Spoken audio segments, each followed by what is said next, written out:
Hi Grace. If you are joining us on our journey through the Bible with our community Bible reading program, you may have in the last week opened up to a very challenging read, the book of Job. And so this morning I just want to give you a few little pointers to help you think through and grapple with this incredible book. And it really is an incredible book. It's one of the oldest works of poetry in the world. And so as you read it, you're going back to the beginnings of civilization in some ways. And yet the themes it grapples with are exactly the same as the themes we grapple with today. Why is there suffering? Why do the things go wrong for good people? All these very human questions that have been reverberating through all of history are in this book.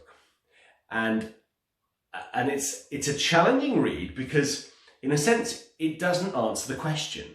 It just points us towards God and his great wisdom.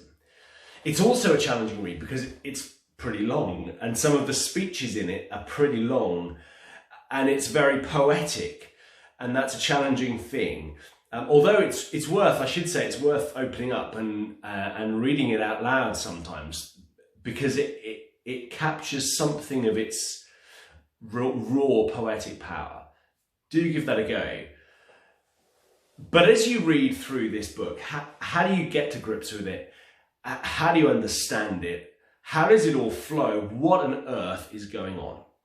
Well, the book is kind of split up into two parts. You've got the first half, chapter 3 to chapter 27, which is based on a kind of tennis match between Job and his three friends. They've heard that he has lost everything.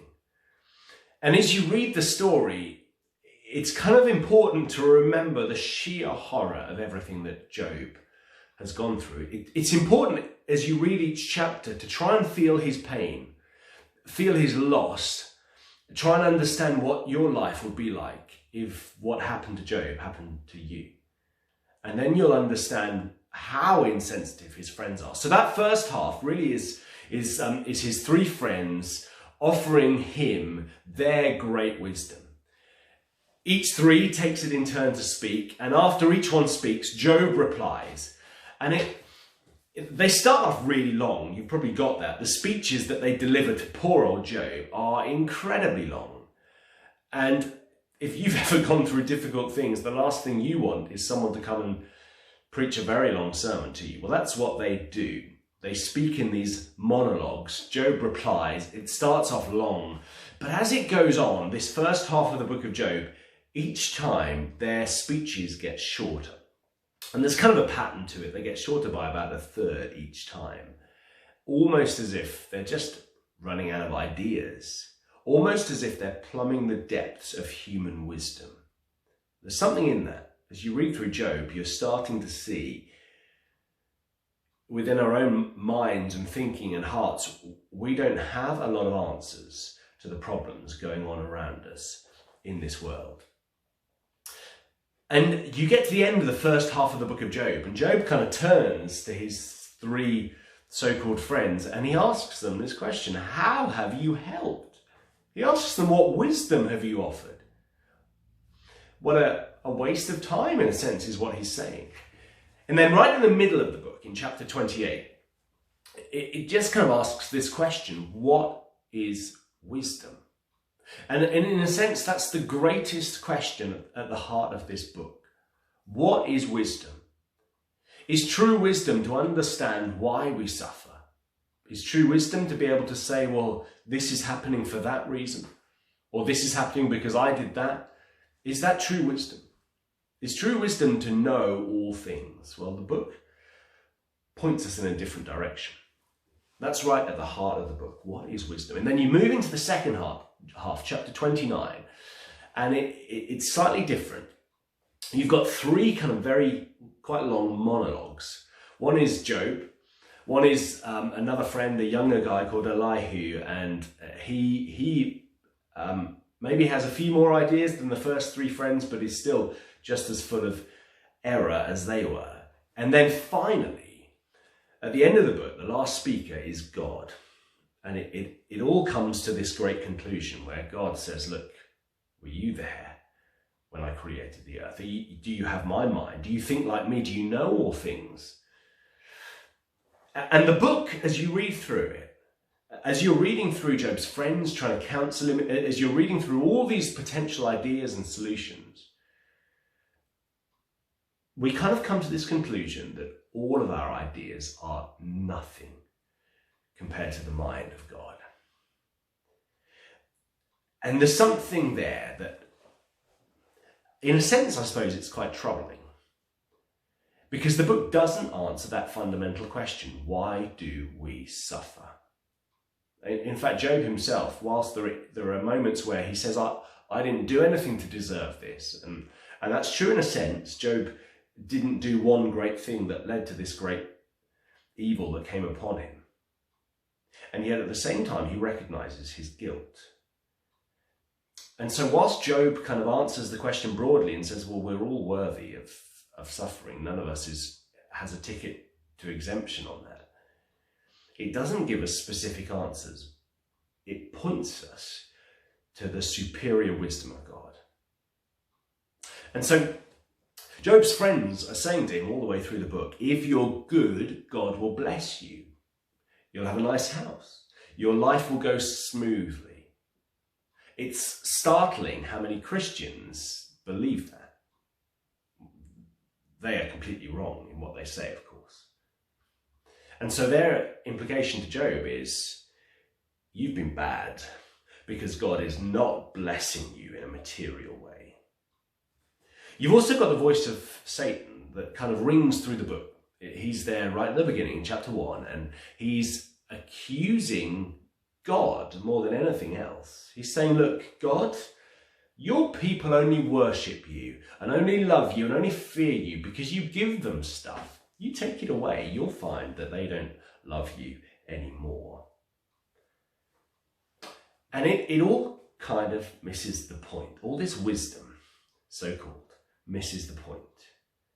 Because you come to this crucial central chapter, chapter 28. It says this, the fear of the Lord, that is wisdom.